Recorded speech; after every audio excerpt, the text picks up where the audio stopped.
Have you ever caught yourself saying, I'm just not good enough, and wondered where that belief actually came from? For many adults with ADHD, the harshest voice in our head isn't our own. It's an echo of years of correction, criticism, comparison, or misunderstanding. Maybe you heard, why can't you just focus? You're too sensitive. You talk too much. You're lazy. You're too much. At first, those are someone else's words, but over time, they can become your own inner voice. Today's strategy is about creating some distance between who you truly are and what you've been told about yourself.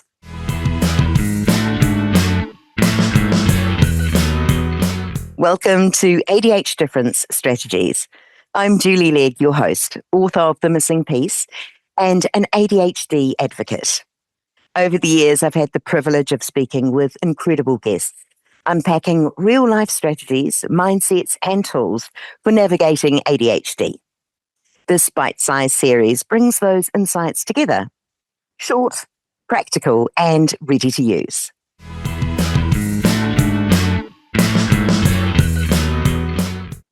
Today's strategy comes from my conversation with psychotherapist Karen Dwyer-Tesoriero. Karen works extensively with ADHD, trauma, and internal family systems therapy.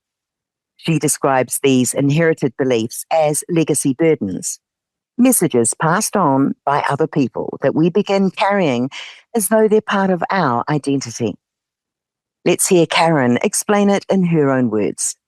What happens is these kids with ADHD, and I'm using kids specifically, they internalize negative messages about themselves of they're not good enough, they're stupid, like all these negative messages, in part because of what teachers have told them, in part because of what other classmates have told them and classroom bullies have told them, but in part what their parents have told them of why can't you be like your sibling? Why do you have to be this way? When we internalize those negative messages about ourselves, in internal family systems theory, we call them legacy burdens. We carry them with us into adulthood and into our adult relationships of I'm not good enough, I'm not lovable.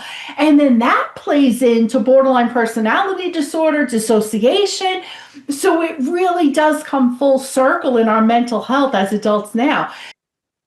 Karen reminds us that many of the beliefs we hold about ourselves didn't begin with us.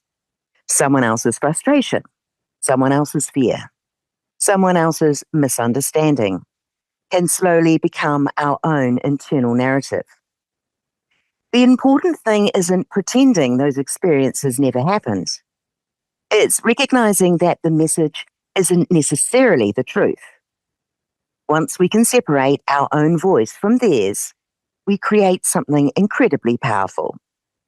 Choice.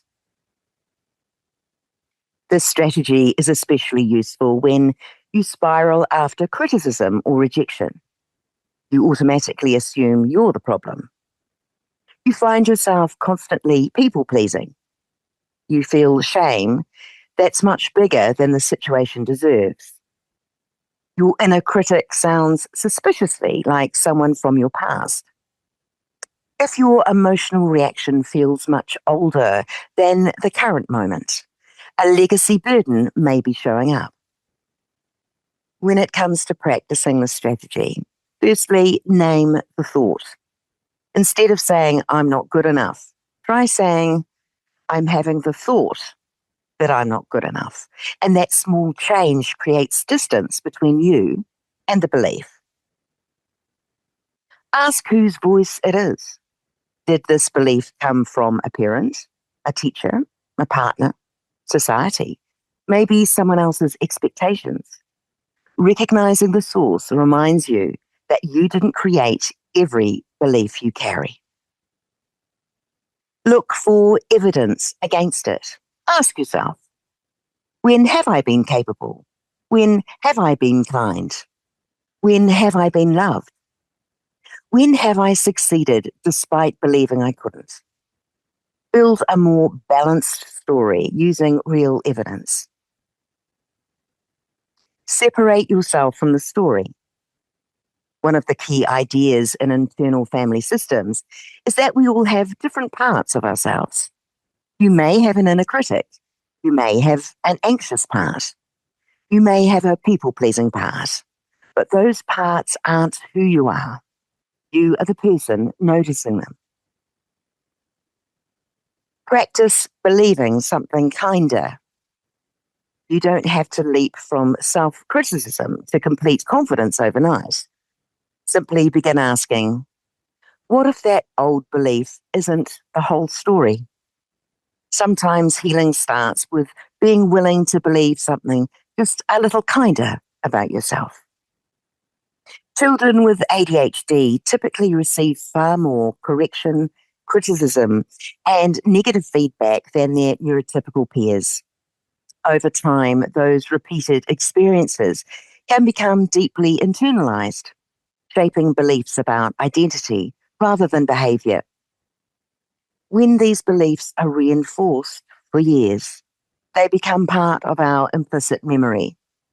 They feel true, even when the evidence says otherwise.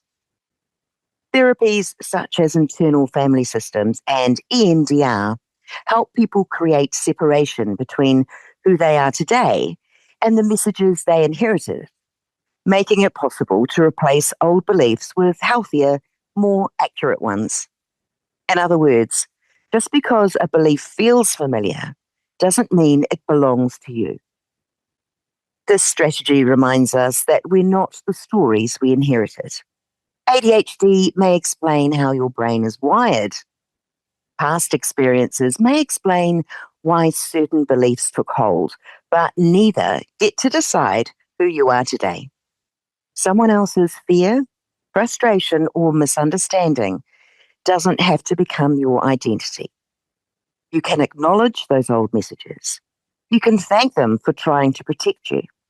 And then, little by little, you can choose to let them go.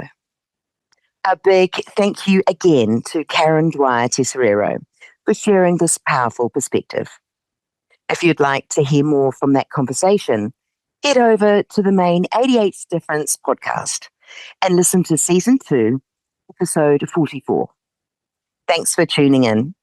For more practical tools for beautifully different brains, hit the subscribe button.